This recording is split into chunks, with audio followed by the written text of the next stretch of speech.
And we are back, everyone. We are here with the NUI founders. For those who are just tuning in, they make this epic cookie, the double chocolate chip cookie. This is just insane because I'm going to show you why in a minute.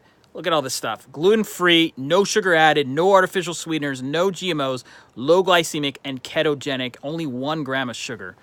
Yeah, I'm not kidding. And the fact that you guys were on Joe Rogan, I did not know that. He's one of my favorite podcasts. That's such a good sign for y'all. Thank you. So one thing I wanted to ask you actually, so before you jumped on, I had said that, making products that can be for certain lifestyles. So naturally you connect with the keto audience. And I love how you talk about keto influencers, how you did to the keto scientist.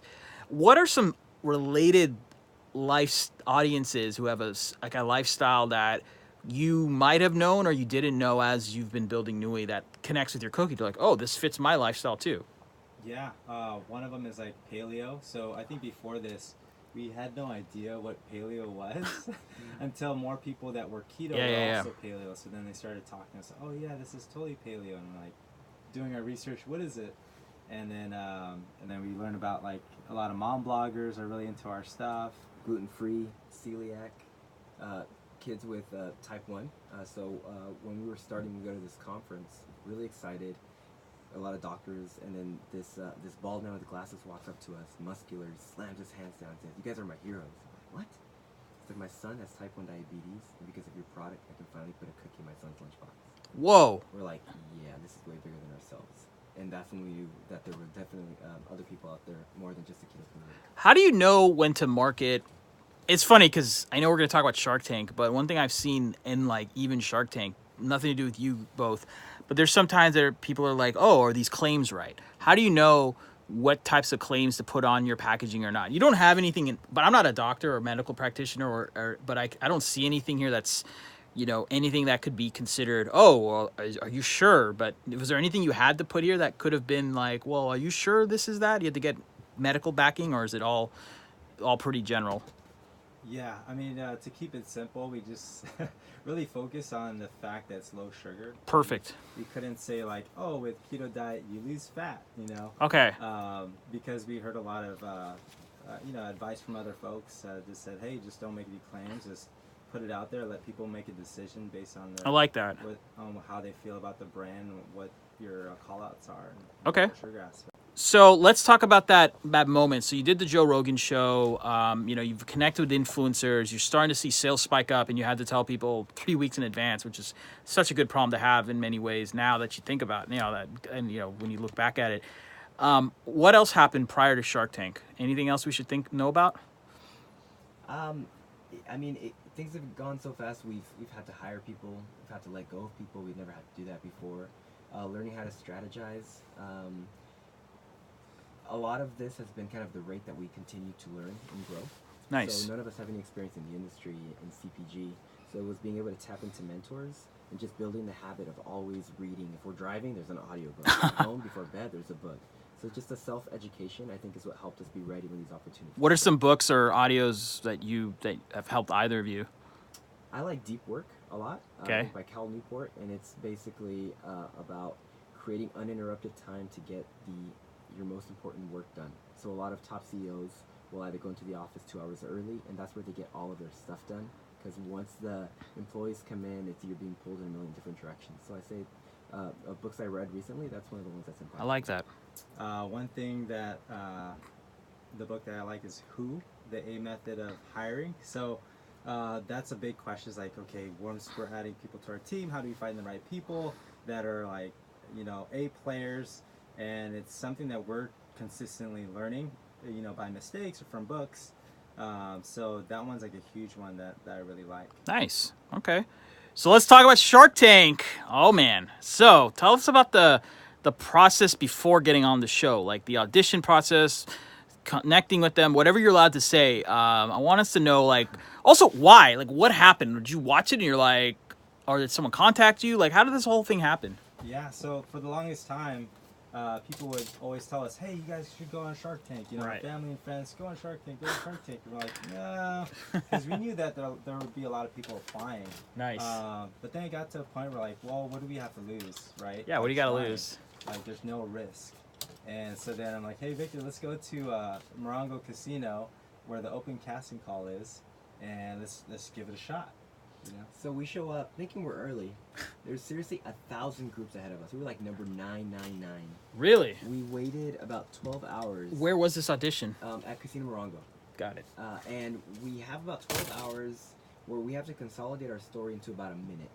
We're like, how are we going to stand apart, in this whole sea of people? They're going to be tired by the time they see us. So we come up with this angle. Yeah, so we're like, let's do something different. How about we tell them, here's why you shouldn't invest in us. None of us have any experience in this. We don't have experience in that, and here's why you should. So it was enough to capture their attention and allow us to move forward. Okay. So what do you think you did in that early pitch? Not the show, but the prior pitch. Like, what do you think made your pitch? Did they give you feedback after why they picked you? One is we brought a lot of energy. They Okay. looked for that. The story. They liked that we had 2 Kickstarters because it showed that there's traction. There's traction. Exactly. And then they just saw that we can make great TV. I think that's one big part of it is like you got to come in with a lot of energy. More than you think. More Much than more you you're think. comfortable with. Really? Yeah. So your pitch, and we'll get to that. Would you say your TV pitch you had more energy than the way you two normally are in a way? Yeah. Okay. All right. That's cool. I respect that. We had to bring it. Yeah, you had to bring it. I respect that. You got to be. I love your honesty there. Yeah. So you get in. What was it like? Did they tell you? Okay, in like 2 weeks. Okay, you pitched. They liked your pitch. What was the next step? Like prior to getting on. Yeah. So there's a process. And the whole time you don't know if you're going to get on the actual show or if you're even going to be able to pitch to the Sharks. And so we're a little bit nervous, but we're like, well, let's just keep going, and each step of the way we prepared like we meant to get on the show, we meant to air. And so like, for example, before the show happened, we would, do kettlebell swings, push-ups, and run around. So you have a ritual. I love that. All right. To get our heart rate up, because we knew we were going to be nervous. So we're like, okay, let's get our heart rate up. Let's make it hard for us to breathe, and we still have to pitch, right? Nice. So it's like, how do you create that scenario that you know you're going to be in? We can try to pretend we're not going to be nervous, but why not create that environment and learn how to succeed in that environment? Nice. And where did you get that advice from, Chris? I saw on MTV about Destiny's Child, because they used to run up hills and sing so they could get their heart rate up and get the words out while they're singing. So It's actually how we make all business decisions. We say, what would Destiny's Child do? WWDC. I love that. I love it. All right. So now you're on the show. Talk about that. Talk about the pitch. How long was the actual pitch? I mean, we saw a 5-10 minute pitch with commercials, no commercials, 5-10 minutes. Well, how long was it actually? Yeah, we were there for a good, probably around an hour. Wow. Yeah. So, but you only get one take. So that's the crazy thing is like you can't. There's a lot of pressure. You can't like do over. They're not gonna say cut. Let's try this again. It's all real. It's all raw. So we had to be on top of our numbers. Like we watched a bunch of the episodes on Hulu and made sure. What was some of the best pitches you saw that like you're like, okay, I can learn, or okay, if that makes sense, and maybe I don't feel so nervous. I like the one from Dobar. Yeah. What's Dobar? Dobar is it's similar kind of to what we do in terms of a donut. So it's a healthier alternative. Oh, to a okay. donut. Nice. Okay. Yeah, so they brought a lot of energy, but the big thing is the questions and how you answer the questions. So we had to make sure we drilled each other. We used to call each other at 1 a.m., on the way home after working, and we're like, what's our customer acquisition cost, Chris? yeah, and we have to respond right away and be on top of the numbers. We just didn't want to leave any room for error because we know that's a once-in-a-lifetime opportunity. Yep. And I didn't want to have any regrets saying we should have said this, we should have said that. We wanted to make sure, if you notice, I don't know how they edited it, but in the first question that we get asked, we are like pretty much telling everything right away because we didn't want to leave any details. Yeah. Exactly. Yeah. Okay. What was like probably one of the hardest questions that you got asked, and you're just like, no matter how much you prepared, or you could have answered better, or you could have been like, well, yeah, you got me there. Was there anything in particular comes to your mind? I guess it was like there's a thing about nutrition, like calories, and we got asked about calories and fat and stuff, and Kind of like how I asked you about the carb thing. Exactly, and for us, we have a different mentality around that nutrition. So, yeah. And the last thing you want to do, especially on national TV, is try to correct somebody in that sense. You empathize and just know that Like we're being exposed to like research that it still hasn't even come out yet. So we're trying to say that our product, in the sense, is trying to educate people and show that really sugar is the lead domino. Like if you look at any diet, anything else, they're really trying to restrict sugar, and if you do that, it affects a lot of other things in a great way. Okay. So during the pitch, you naturally got interest from A-Rod or Alex Rodriguez, and I still remember that story about what he said about, J-Lo, every day, J-Lo loves having her cookies and blah, blah, blah. Because I was telling one of my friends about this interview. Like, yeah, I remember these guys. And, like, do you remember that pitch where he's like, oh, yeah, that was hilarious. And it was just so funny.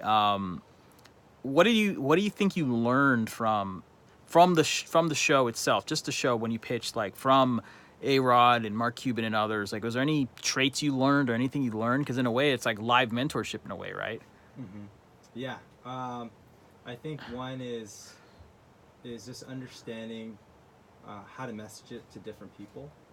Like we have to kind of attract all the sharks in some ways Mm-hmm. than others, and also like Yeah, I think for me, it's how important it is for people to connect with your story, right? People, yeah, they'll invest in the business if it has traction, but ultimately they invest in you.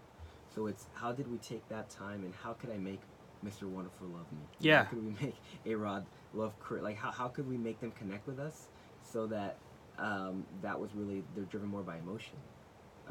And because I think that's in the reality, people want to do business with their friends. Yep. So how do we get that across? Okay. I love that. So after Shark Tank, let's talk about post Shark Tank. So, did you get the Shark Tank effect? Did your site get sales that day or after? I mean, you guys are doing something good because you're everywhere. You were at an expo yesterday. Like, talk to us about after the Shark Tank from outside of the sharks. I'm talking about the people seeing your brand and everything. Yeah, I mean, even before the show, where the show aired, we have to make sure our site doesn't crash while it airs. So we're like checking everything, making sure it doesn't crash and everything's working. And we had our biggest day ever, bigger than our Kickstarters combined, which was pretty crazy. And it's taken us to a whole new normal. So that's been an awesome thing. And more people know about us now. Before it was just like, oh, just a keto community. Now it's just more folks that were like into something that was low sugar. And the cool thing is, Shark Tank is the gift that keeps on giving. Like, we just got word that we're going to be on a rerun on January 20th. Nice. So it's like, all right, cool. We've already kind of know what to expect, and how do we maximize it? Because, again, it's a once-in-a-lifetime opportunity, but we don't just want to sit back and say, hey, Shark Tank happened. How do we maximize and get the most out of this opportunity? What are you doing now to maximize it outside? What are you doing? Well, even before we were on, I mean, we were creating email funnels. We were creating specific pop-ups, discounts. We were talking, to people that might have known people that were on the show, talking to our suppliers, letting them know, dropping the word Shark Tank. Basically, anything we could to make sure that we had the infrastructure in place to allow us to succeed. Dude, I love that. It's amazing. Okay. And you just came back from a food expo, right? Yesterday? Yeah. So what's it like going to these live events, like presenting your product? Like, tell us about that experience. Like, how important is that for someone in the consumer packaged goods side? It was really good. So we actually just went there to walk the show. Okay. So we're getting ready for retail. We want to understand every single aspect of it. What do you mean by getting ready for retail? What do you mean by that? So right now we're all online. So we're on that's right. the website and Amazon, and we're getting for retail because we know it's very complex. So we pretty much walk the floor, talk to all these brands, like, hey, if you could do it over again, what would you do differently, right? And we're like, well, I wouldn't go through grocery right away. And so we started picking up all these mistakes from other folks, and they're so generous with their advice. And so we kind of have this, archive of information that we can take and then make better decisions once we go into retail. Nice. Okay. Yeah, I think anybody that's starting a new business, one of the things that Chris called, like when we were starting off, was going to an expo. And at first I'm like, dude, that's a lot of money to drop when we're still figuring it out.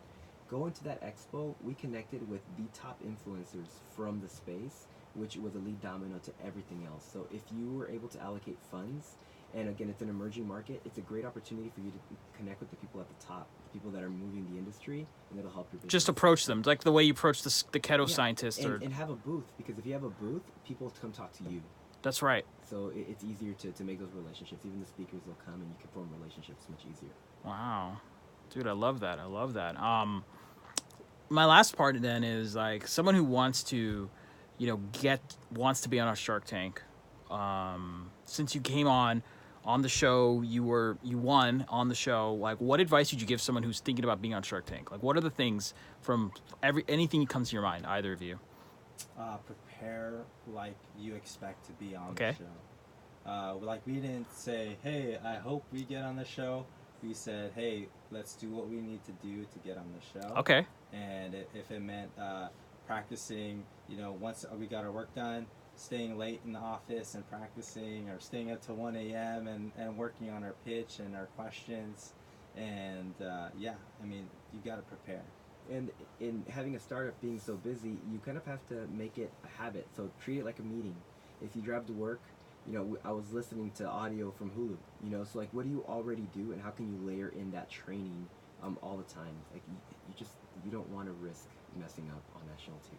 Okay. What about company stage or revenues? I don't need to know numbers from you guys, but I'm talking about like, what stage of your business or what kind of revenues should you have? Not the number, but like stage wise, like what are those elements? Because I'm sure they're going to look at those things too, right?